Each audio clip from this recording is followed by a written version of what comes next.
Hello dear students, welcome again, and today we are going to discuss a very important topic, quantum numbers. ठीक है, तो आज हम discuss करने वाले हैं क्वांटम नंबर्स. तो सबसे पहले ये बात आ जाती है कि क्वांटम नंबर्स हैं क्या, हाउ विल यू डिफाइन. ठीक है, तो मैंने लास्ट वीडियो में ही आपको बताया था कि क्वांटम नंबर्स आपके पास कुछ नंबर्स का सेट है. It is set of numbers required to locate the electron. Electron को न्यूक्लियस के बाहर लोकेट करने के लिए कुछ सेट ऑफ नंबर्स हमने डिसाइड करे हैं and these are known as the quantum number. और ये इलेक्ट्रॉन के बारे में सारी इंफॉर्मेशन देते हैं. ठीक है, contain all the information, contain all the information about electron. Electron के बारे में हर तरह की इंफॉर्मेशन होती है, जैसे इलेक्ट्रॉन की एनर्जी कितनी है ना, और उसका कितनी डिस्टेंस पे प्रेजेंट है, कौन से ऑर्बिटल में प्रेजेंट है, शेप कौन सी है ऑर्बिटल की, एनर्जी क्या है, ठीक है, स्पिन क्या है. तो बड़ी सारी इलेक्ट्रॉन्स की प्रॉपर्टीज़ होती हैं और वो सारी की सारी किसके बेसिस पे एक्सप्लेन हो जाएंगी, only on the basis of quantum numbers. ठीक है बेटा, तो स्टार्ट करें फिर. तो बेटा क्वांटम नंबर्स आपके पास टोटल 4 हैं.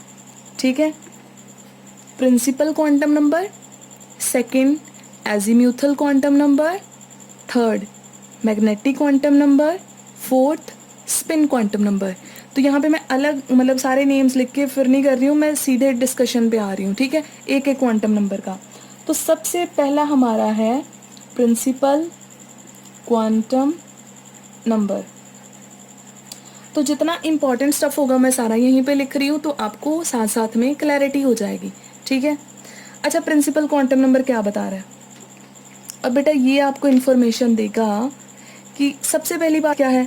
याद है हमने प्रीवियस वीडियो में डिस्कस किया था कि अब इतना क्लियर हो चुका है कि हर न्यूक्लियस के बाहर कुछ पर्टिकुलर एनर्जी लेवल्स हैं और इनकी एनर्जी कहाँ.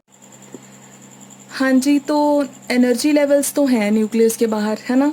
तो इनकी एनर्जी कहाँ से आ रखी है, from the Schrödinger wave equation. Schrödinger wave equation ने सारे लेवल्स की अलग से एनर्जी बता रखी है.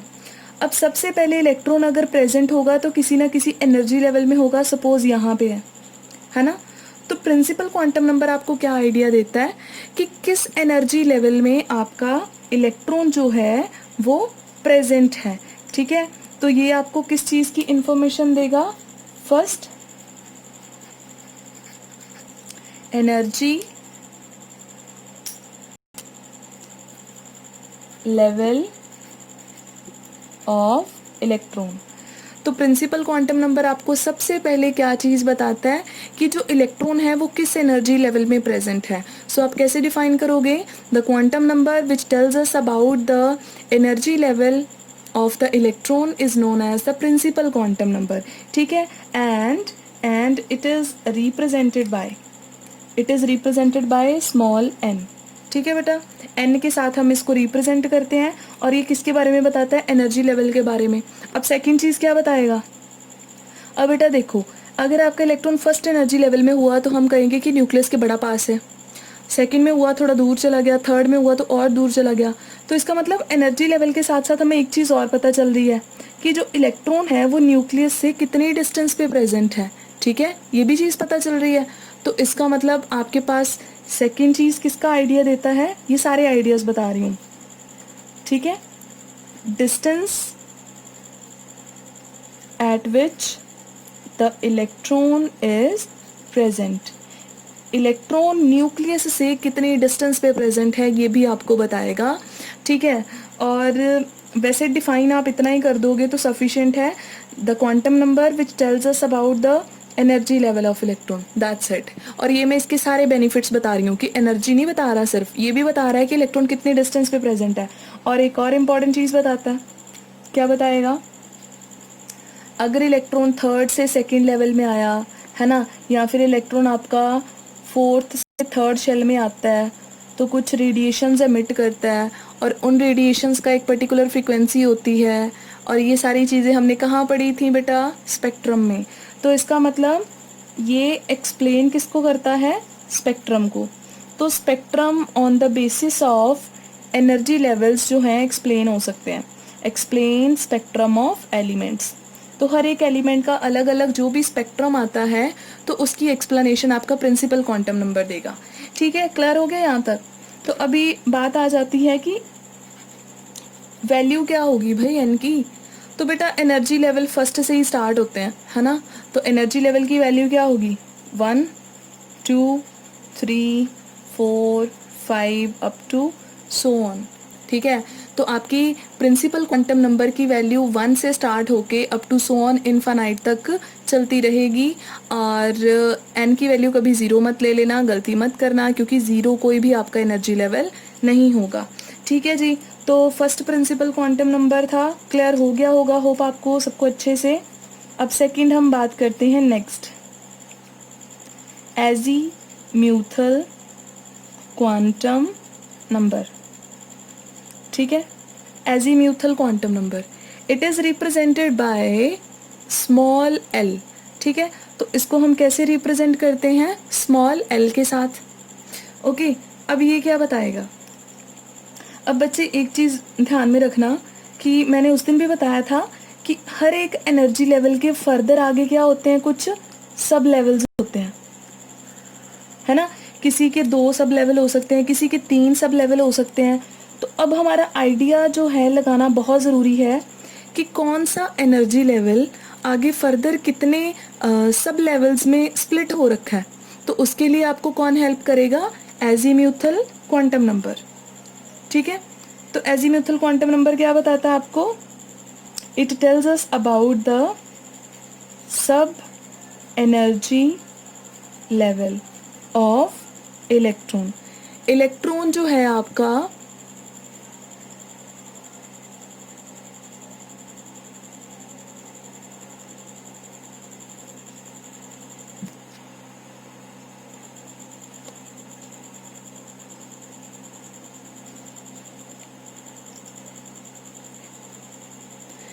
इलेक्ट्रॉन जो है आपका वो किस सब एनर्जी लेवल में प्रेजेंट है, ये आपको कौन बताएगा, ये आपको बताएगा एजीम्यूथल क्वांटम नंबर. ठीक है, तो सब एनर्जी लेवल का आइडिया देता है. देन उसके बाद में बेटा ये क्या बताएगा. अब ये आइडिया दे रहा था आपको एनर्जी का, है ना. बेसिकली एनर्जी लेवल आपको किसका आइडिया देता है, एनर्जी का, कि इलेक्ट्रॉन की एनर्जी है कितनी, जिस एनर्जी लेवल में होगा उतनी एनर्जी होगी. ये किसके बारे में बताएगा, ये आपको बताता है एंगुलर मोमेंटम के बारे में. ठीक है, एनर्जी के बारे में नहीं, ये एंगुलर मोमेंटम ऑफ इलेक्ट्रॉन के बारे में बताएगा. Okay, clear. और रही बात स्पेक्ट्रम एक्सप्लेन करने की, तो ये क्या एक्सप्लेन करता है, it explains the fine spectrum of elements. Elements का फाइन स्पेक्ट्रम एक्सप्लेन करने में हेल्प करता है. अब याद है फाइन स्पेक्ट्रम क्या था, किसी को भी फाइन स्पेक्ट्रम क्या था, कि सपोज कोई इलेक्ट्रॉन किसी एक लेवल से किसी दूसरे लेवल में आ रहा है तो एक ही लाइन आनी चाहिए ना आपके स्पेक्ट्रम में. लेकिन याद है बोहर की ये लिमिटेशन आई थी कि एक लाइन को जब हमने एक अच्छे से माइक्रोस्कोप की हेल्प से देखा, जिसकी रिजॉल्विंग पावर बड़ी अच्छी थी, तो हमने ये आइडेंटिफाई करा कि वो एक लाइन भी फर्दर कितनी लाइंस में स्प्लिट हो रखी है. जो एक लाइन थी स्पेक्ट्रम की वो कैसी थी, जब हमने किसी दूसरे माइक्रोस्कोप में देखा तो फर्दर वो 2-3 लाइंस में स्प्लिट हो रखी थी. तो ऐसा क्यों है, स्प्लिटिंग का रीज़न क्या है. तो स्प्लिटिंग का रीज़न कौन बताएगा, एजीम्यूथल क्वांटम नंबर. तो एजीम्यूथल ने कहा कि देखो भाई, अगर आपका इलेक्ट्रॉन सपोज सेकंड से फर्स्ट में आ रहा है ना, तो जब सेकंड से फर्स्ट में आएगा तो यहाँ पे एक एनर्जी लेवल तो है नहीं, क्योंकि ये देखो जो सेकंड एनर्जी लेवल है उसके 2 अलग अलग सब लेवल्स हैं. तो इलेक्ट्रॉन फर्स्ट वाले से इसमें भी आ सकता है और ये जो सेकंड वाला है यहाँ से भी फर्स्ट में आ सकता है. तो 2 ऑप्शन हो गए. तो एक स्पेक्ट्रल लाइन नहीं, यहाँ पे 2 स्पेक्ट्रल लाइंस होंगी जो बहुत ही क्लोज होंगी और आपको एक सिंगल लाइन दिखती है. लेकिन जब आप अच्छे से किसी स्पेक्ट्रोस्कोप की हेल्प से देखते हो तब आपको क्या होता है, वो स्प्लिट दिखती हैं. समझ गए. तो इसका मतलब सब लेवल की वजह से जो है अलग अलग लाइंस आपकी स्पेक्ट्रम में आती हैं. ठीक है, फाइन स्पेक्ट्रम ऑफ जो एलिमेंट्स है वो किसकी वजह से होता है, due to the sub energy levels present in the energy levels. Hope clear हो गया होगा. ठीक है। तो एंगुलर मोमेंटम कैसे बताता है, ये इतना बताएगा कि अगर आपका इलेक्ट्रॉन इस सब लेवल में है तो उसका एंगुलर मोमेंटम कितना होगा, दूसरे में है तो एंगुलर मोमेंटम कितना होगा। ठीक है, तो एंगुलर मोमेंटम भी डिस्कस करते हैं। पहले मैं आपको ये तो बता दूं कि इसकी वैल्यू कौन सी होती है। तो बेटा एल की वैल्यू 0 से लेके n-1 तक जितनी भी वैल्यूज आएंगी वो सारी होती हैं। एल की वैल्यू 0 से लेके n-1 तक। एग्जाम्पल ले लें, सपोज आपका फर्स्ट एनर्जी लेवल है। फर्स्ट एनर्जी लेवल के लिए n की वैल्यू क्या होगी 1, ठीक है, और l की वैल्यू क्या होगी, l की वैल्यू होगी 0 से लेके n-1 यानी 1-1 यानी 0 से लेके 0 तक।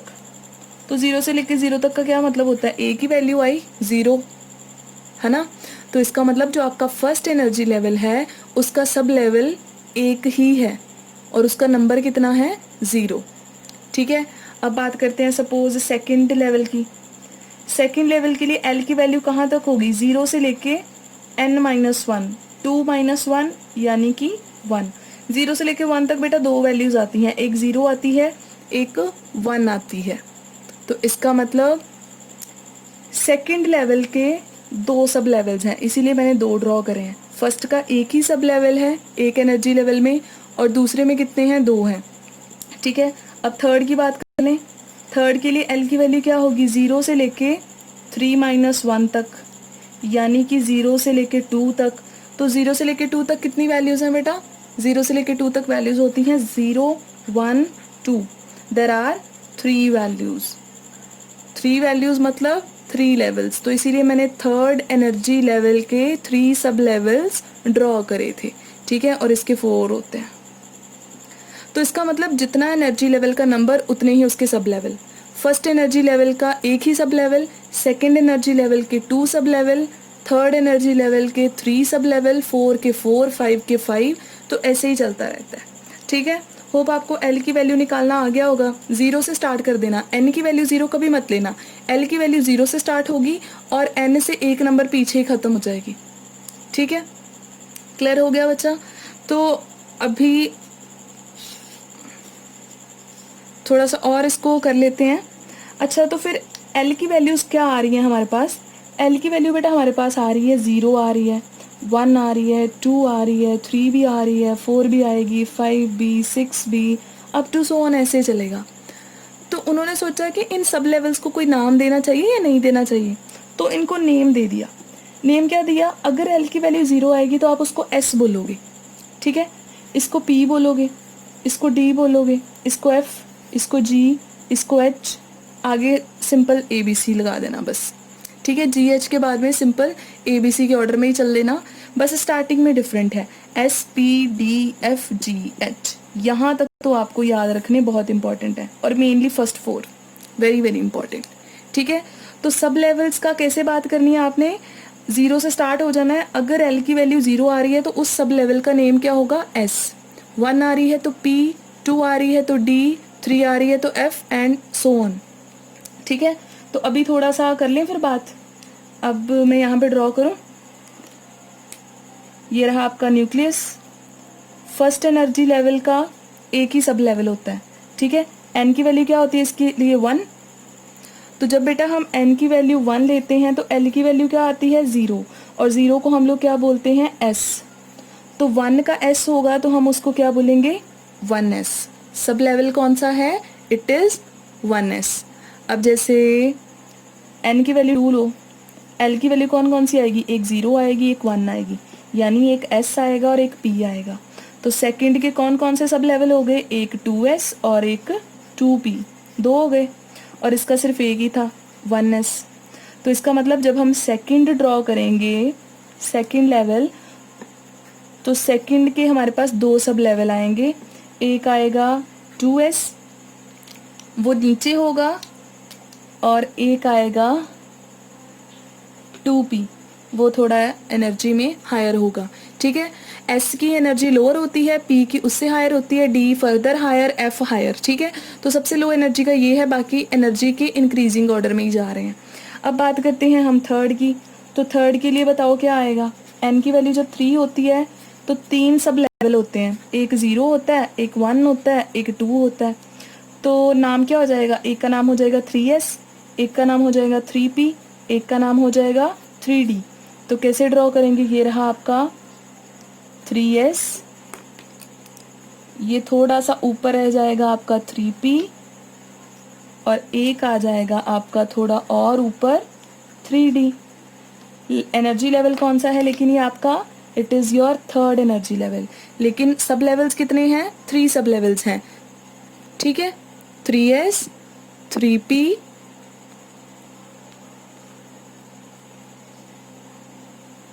3s, 3p एंड 3d, ठीक है। तो सिमिलरली 4 के लिए कर सकते हो बेटा। 4 के लिए कितने लेवल्स आएंगे, 4 के लिए 4 लेवल्स आ जाएंगे। कौन कौन से, 4s, 4p, 4d, 4f। तो होप आपको ये अच्छे से क्लियर हो गया होगा कि कैसे एजीम्यूथल क्वांटम नंबर आपने कैलकुलेट करना है, कैसे उसकी नेमिंग करनी है, और कैसे उसको एनर्जी लेवल वाइज ड्रॉ करना है। पहले s, फिर p, फिर d, फिर f, ठीक है जी। तो अब रहेगी बात आपकी सिर्फ इसमें एक चीज़ की, वो रह गया आपका एंगुलर मोमेंटम। तो जब भी आपने एंगुलर मोमेंटम कैलकुलेट करना है तो आपने फॉर्मूला क्या लगा देना है, h/2π, ठीक है, √L+1। जितनी भी, अब जैसे s के लिए निकालना है तो आपको पता है s के लिए वैल्यू l की क्या होती है, l की वैल्यू होती है 0। For s value of l is 0, यहाँ पे फिल कर दो h/2π √0, 0+1, सॉल्व करके आंसर क्या आ जाएगा, 0। तो s के लिए एंगुलर मोमेंटम की वैल्यू क्या होगी, 0 होगी। तो अलग अलग l की वैल्यू फिल करते जाओ, p के लिए 1 कर देना, d के लिए 2 कर देना, तो वैल्यूज फिल करते जाओगे और एंगुलर मोमेंटम की आपके पास वैल्यू आती जाएगी, ठीक है। ये आपने अच्छे से ध्यान रखना है कि एंगुलर मोमेंटम कैसे फाइंड कर सकते हैं। तो होप आपको क्लियर हो गया होगा बेटा बहुत अच्छे से कि एंगुलर मोमेंटम सब लेवल्स का आइडिया देता है, एंगुलर मोमेंटम का आइडिया देता है आपका सेकंड नंबर, और फाइन स्पेक्ट्रम एक्सप्लेन करता है, ठीक है। तो फाइन स्पेक्ट्रम भी अच्छे से पता चल गया होगा। अब हम आते हैं अपने थर्ड क्वांटम नंबर पे, and it is magnetic quantum number, ठीक है। अब पेपर में आपको क्वेश्चंस पता कैसे आते हैं, आपको वैल्यूज़ दे देंगे क्वांटम नंबर्स की और पूछेंगे इनमें से कौन सा करेक्ट है बता दो, ठीक है, क्या हम सही लिख रहे हैं या गलत लिख रहे हैं। या फिर आपको एक वैल्यू दे दी जाएगी n की और बोलेंगे इसके सारे क्वांटम नंबर्स निकालो, ठीक है बच्चा। तो ऐसे क्वेश्चंस आपके आ सकते हैं। अब रही बात मैग्नेटिक क्वांटम नंबर की, तो बेटा मैग्नेटिक क्वांटम नंबर आपको ये बताएगा कि बेसिकली जब एक्सटर्नल मैग्नेटिक फील्ड लगाया जाता है तो इलेक्ट्रॉन जो है उसका स्पेक्ट्रम, सॉरी किसी एलिमेंट का जो स्पेक्ट्रम है उसकी स्प्लिटिंग क्यों होती है, ठीक है। What is the effect of magnetic field.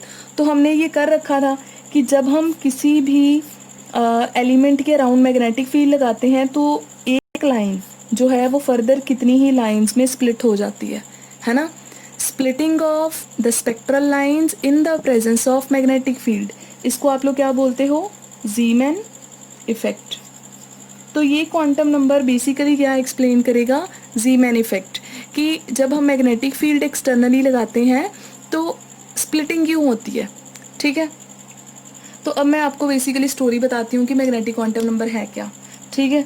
बेटा देखो ये रहा आपका न्यूक्लियस, इलेक्ट्रॉन मूव कर रहा है इसके अराउंड। आपको पता है इलेक्ट्रॉन एक चार्ज्ड पार्टिकल है। अगर चार्ज्ड पार्टिकल है तो इसका मतलब कि ये अपने अराउंड इलेक्ट्रिक फील्ड भी प्रोड्यूस करेगा, मैग्नेटिक फील्ड भी प्रोड्यूस करेगा। अब इसने अपने अराउंड क्या प्रोड्यूस कर लिया, मैग्नेटिक फील्ड। अब जैसे हमने बाहर से कहीं इसके अराउंड मैग्नेटिक फील्ड लगा दिया, या फिर जो हमने लाइट रेडिएशंस फॉल करी उनका भी तो अपना मैग्नेटिक फील्ड है। तो इसका जो अपना मैग्नेटिक फील्ड है वो एक्सटर्नल मैग्नेटिक फील्ड के साथ इंटरेक्ट करेगा, और इंटरेक्शन के बाद क्या होगा, तो इंटरेक्शन के बाद बेटा क्या हो सकता है, इंटरेक्शन के बाद ये होगा कि इलेक्ट्रॉन कोई ऐसी स्पेस अपने लिए ढूंढेगा जिसमें वो स्टेबल हो, ठीक है। जब उसका अपना मैग्नेटिक फील्ड बाहर वाले मैग्नेटिक फील्ड के साथ इंटरेक्ट करेगा तो इलेक्ट्रॉन अपने लिए कोई ऐसी स्पेस ढूंढेगा जिसमें वो स्टेबली एग्जिस्ट कर सके, और उस पर्टिकुलर चीज़ को आप क्या बोलते हो, ऑर्बिटल बोलते हो, उस पर्टिकुलर रीजन को, जिसमें इलेक्ट्रॉन आउटर मैग्नेटिक फील्ड के साथ इंटरेक्ट करने के बाद में लोकेट होता है, उसको आप क्या बोलते हो? ऑर्बिटल। तो इसका मतलब ये आपको किस बारे में बताने वाला है आपका magnetic quantum number? It will tell us about the orbitals. ठीक है, नंबर ऑफ ऑर्बिटल्स बताएगा कि किसके पास कितने ऑर्बिटल्स हो सकते हैं। ठीक है, तो अब हम बात करते हैं फिर ऑर्बिटल्स की। इसको कैलकुलेट कैसे करना है? सिर्फ इतना ही था कि एक्सटर्नल मैग्नेटिक फील्ड लगाने पे ये सारी सिचुएशन आ रही है ना। तो ऑर्बिटल्स कौन कौन से होते हैं? अब जैसे फिर से मैं n की वैल्यू 1 से स्टार्ट कर रही हूँ। अच्छा, इसको रिप्रेजेंट किसके साथ करते हैं? सॉरी बताना भूल गई, इसको m के साथ रिप्रेजेंट करते हैं, या कई बुक्स में इसको ML लिखा होता है, सबस्क्रिप्ट में L लिखा होता है, तो कंफ्यूज नहीं होना। ठीक है, ML या M दोनों चीज़ें लिख सकते हैं। और M की वैल्यू कहाँ से लेके कहाँ तक होती है? -L से लेके +L तक। ठीक है, क्लियर है? -L से लेके +L तक सारी वैल्यूज़। अब जैसे हम एग्जांपल ले रहे हैं, अब हम ले रहे हैं फर्स्ट लेवल। जब आपका फर्स्ट एनर्जी लेवल होता है तो L की वैल्यू कितनी आती है? 0, और उसको हम लोग कौन सा सब लेवल बोलते हैं? 1s। अब बेटा देखो, L की वैल्यू 0 है तो M की वैल्यू क्या होगी? M की वैल्यू होगी -0 से लेके +0, यानी कि M की एक ही वैल्यू आई, ओनली 0। ठीक है, तो M की आपकी एक वैल्यू आ रही है, और इसका मतलब जो आपका S सब लेवल होता है उसके पास एक ही ऑर्बिटल होता है। समझ गए? S के पास कितने ऑर्बिटल्स होते हैं? ओनली 1। ठीक है, तो मैं अब एक ऐसा लेवल डिस्कस कर रही हूँ जिसमें सारे ही आ जाएंगे, तो ताकि आपको एक ही बार में क्लियर हो जाए। मैं ले रही हूँ N4। जब N की वैल्यू 4 होती है तो L की वैल्यू कितनी आती है? 0 भी आ सकती है, 1 भी आ सकती है, 2 भी आ सकती है, 3 भी आ सकती है ना? इतना क्लियर है? यही वैल्यूज आ सकती हैं। अब इसका मतलब क्या होता है? इसका मतलब होता है 4s, इसका मतलब होता है 4p, ये होता है आपका 4d, और ये होता है आपका 4f। ठीक है, अब रही बात m की, तो जब आप m की वैल्यू निकालोगे कितनी आएगी? -0 से लेके +0 तक, एक सिंगल वैल्यू ही आई। इसकी वैल्यू कहाँ से लेके आएगी? -1 से लेके +1 तक। तो बेटा -1 से लेके +1 तक कितनी वैल्यूज़ हैं आपके पास? -1, 0, +1, 3 वैल्यूज़ हैं। इसके लिए m की वैल्यू आएगी -2 से लेके +2 तक, यानी कि -2, 0, -2, -1, 0, +1, +2, 5 वैल्यूज़ आ गई। और इसके लिए वैल्यूज़, L की वैल्यू 3 है, -3 से लेके +3 तक की सारी वैल्यूज़ आ जाएंगी। -3, -2, -1, 0, +1, +2, +3। तो इसका मतलब हर एक सब लेवल के लिए जो वैल्यूज़ हैं m की वो अलग अलग होती हैं। और m आपको क्या बताएगा? m आपको बताएगा कि किसके पास कितने ऑर्बिटल्स हैं, कौन कितना रिच है। तो जो s है, s के लिए m की वैल्यू 1 आती है, इसका मतलब इसके पास सिर्फ एक ऑर्बिटल होता है बस। जब भी p की बात आएगी तो p के लिए वैल्यूज़ कितनी आएंगी? 3। तो इसका मतलब p के पास कितने ऑर्बिटल होते हैं? 3 ऑर्बिटल होते हैं। d के लिए कितनी वैल्यूज आ रही हैं? 1, 2, 3, 4, 5। d के पास कितने ऑर्बिटल्स होते हैं? 5 ऑर्बिटल होते हैं। और f के पास कितने ऑर्बिटल होते हैं? 7 ऑर्बिटल्स होते हैं। तो ये आपने अच्छे से याद रखना है, 1 मार्क में ऐसे क्वेश्चन करे जाते हैं आपसे। ठीक है, ये रहा आपका s लेवल, ये रहा p, ये रहा d, ये रहा f। ठीक है, अब अगर आपसे पूछें किसके पास कितने ऑर्बिटल हैं, इसके पास एक ऑर्बिटल है, इसके पास 3 ऑर्बिटल हैं, इसके पास 5 ऑर्बिटल हैं, और इसके पास 7 ऑर्बिटल्स हैं ऑड नंबर में। और g के पास कितने होंगे? 9 होंगे, देन 11 होंगे, ऐसे ही चलता रहेगा। ठीक है, और अगर आपसे पूछें कि इलेक्ट्रॉन कितने होते हैं, s में कितने इलेक्ट्रॉन हैं, p में कितने हैं, d में कितने हैं, तो f में कितने हैं, तो बेटा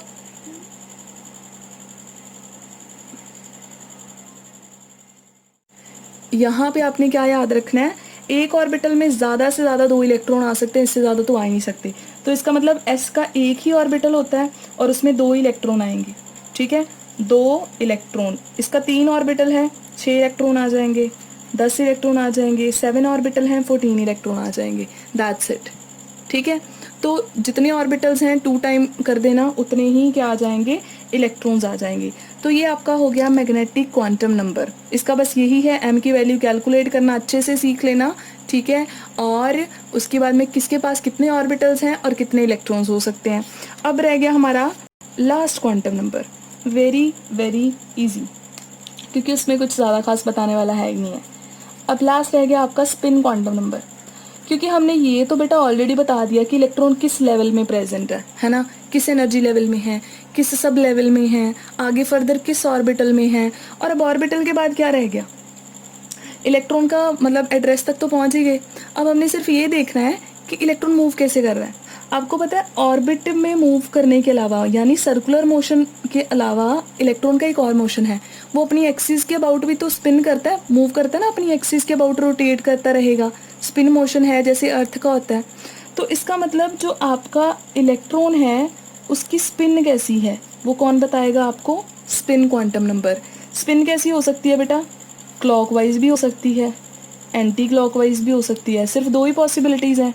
तो आपका जो स्पिन क्वांटम नंबर है उसकी वैल्यूज़ भी क्या आएंगी, सिर्फ 2 वैल्यूज़ आएंगी, ठीक है। इसको रिप्रेजेंट करते हैं s के साथ, या फिर कई बुक्स में ms लिखा होता है, तो कंफ्यूज नहीं होना। तो स्पिन क्वांटम नंबर बेटा 2 ही पॉसिबल हैं, या तो +½ या फिर -½ दैट्स इट। अगर आपका इलेक्ट्रॉन क्लॉकवाइज डायरेक्शन में स्पिन कर रहा है तो +½ लिख देना, अगर एंटी क्लॉकवाइज में कर रहा है तो -½ लिख देना है, और सिर्फ 2 ही वैल्यूज़ पॉसिबल हैं, ठीक है। तो स्पिन क्वांटम नंबर सिर्फ इलेक्ट्रॉन की स्पिन मोशन के बारे में बताएगा और कुछ भी नहीं, ठीक है। तो क्वेश्चंस इसके कैसे आते हैं, अब जैसे मैं एक आधी एग्जांपल आपको दे देती हूँ, है ना। सपोज मैं यहाँ पे लिख दूँ N3 L3 M-2 and S+½ मैं आपको बोलूँगी बेटा मैंने 4 क्वांटम नंबर्स लिखे हैं, बताओ करेक्ट है, क्या ये पॉसिबल है या नहीं पॉसिबल है। तो आप चेक करोगे, फर्स्ट 3rd एनर्जी लेवल है, पॉसिबल हो सकता है, इसमें क्या है। 3rd एनर्जी लेवल के लिए L की वैल्यू 3 पॉसिबल है, बिल्कुल नहीं। जब N की वैल्यू 3 होती है तो L की वैल्यू या तो 0 होती है, या 1 होती है, या 2 होती है। L की वैल्यू N की वैल्यू के इक्वल कभी नहीं आएगी, ये दोनों आपस में इक्वल कभी नहीं हो सकते, ठीक है। या 0 होगी, या 1 होगी, या 2 होगी। तो मैंने तो 3 लिखी हुई है, इसका मतलब सेकेंड क्वांटम नंबर गलत है। अब अगर L की वैल्यू 2 है तो M की वैल्यू -2 हो सकती है, इसका मतलब ये करेक्ट है। और स्पिन तो वैसे ही करेक्ट है, या तो +½ होगी या -½ होगी, बस 0 ना लिखा हो। ये चीज़ें कर लोगे कवर। अब जैसे मैं यहाँ पे लिख दूँ N की वैल्यू 2 L1 M-2 S- है या नहीं है, जल्दी से। N की वैल्यू 2 पॉसिबल है, तो N की वैल्यू 2 के लिए L की वैल्यू 0 या 1, तो जब 1 होगी तो M की वैल्यू -2 कहाँ से आई, इज़ इट पॉसिबल, नो, ठीक है। M की वैल्यू L से बड़ी नहीं हो सकती है, और S की वैल्यू तो ½ तो ऐसे आपको क्वेश्चन आ सकते हैं। होप आपको क्लियर हो गया होगा, ठीक है जी। Bye bye, thank you.